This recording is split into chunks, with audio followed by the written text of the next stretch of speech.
بسم الله الرحمن الرحيم. الحمد لله والصلاة والسلام على رسول الله.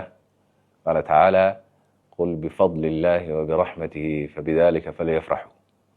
guud ahaan shacabka Soomaaliyeed, gaar ahaan shacabka reer Muqdisho, marka hore iga guddooma salaan gacaltooyo oo huwan ixtiraam iyo qadarin badan.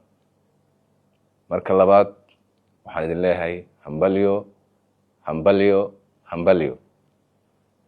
waxaad qorteen taariikh cusub, waxaad muujiseen sabir, adkaysi iyo geesinimo. waxaad dib u soo ceshateen xuquuq dastuuri ah oo aad weydeen ama idinka maqnayd in ka badan 56 sano, taasoo ah in aad qofkaad rabto doorato ama adiga lagu doorto. waxaad ku cilbaxdeen codkiina, waxaad dalka u jihayseen hilinka toosan ee dimuqraadiyadda iyo xorriyadda. waxaan idin leeyahay hambalyo hambalyo, ilaahay baana ku mahadsan. waxaan u hambalyeynayaa ururada siyaasadda ee ku tartamay kuraasta golayaasha degmooyinka gobolka Banaadir. ayaga ururada ah iyo xubnahooda tartamayba waan u hambalyeynayaa. waxaan ammaan, bogaadin iyo mahadcelin weyn u soo jeedinayaa ciidamada amniga iyo taliyayaashooda oo suurto geliyey in ay doorashadu ku dhacdo si nabada, degan oo kalsooni lagu qabo. waxaan sidoo kale mahadda u celinayaa iyagana guddiga doorashada oo hirgeliyey doorashada. cid kasta oo ku fakeraysay ama rumaysnayd inaan dalkan aysan ka dhici karin ama laga qaban karin doorasho qof iyo coda, cid kasta oo quudaraynaysa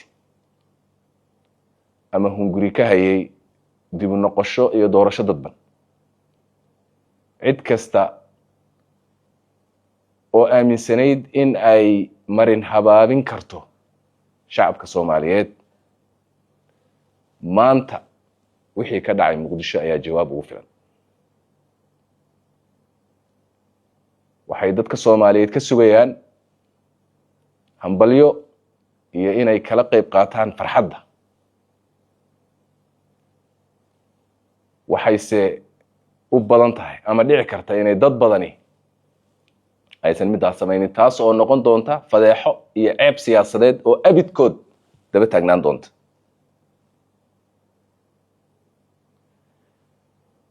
arrintan doorashadu waa guulo, doorashada qofka iyo codka ah ee maanta magaalada Muqdisho sida habsamida leh uga dhacday waxay ka mid tahay guulo istaba joog ah oo ay dan qaran xaqiijinaysay sanadihiina soo dhaafay,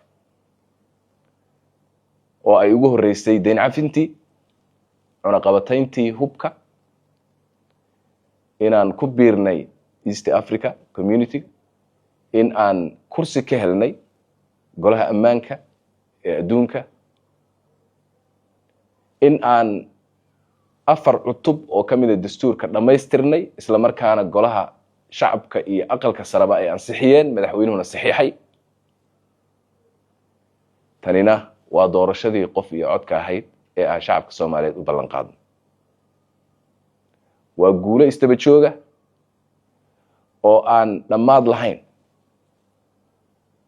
waxaan rajaynayaa maalin dhow haddii alla idmo oo aan wiig ka badnayn inay shacabka Soomaaliyeed ay dhagahooda ay ku soo dhacdo war macaan, war weyn, war qiimo badan oo la xiriira dhinaca dhaqaalaha iyo horumarka.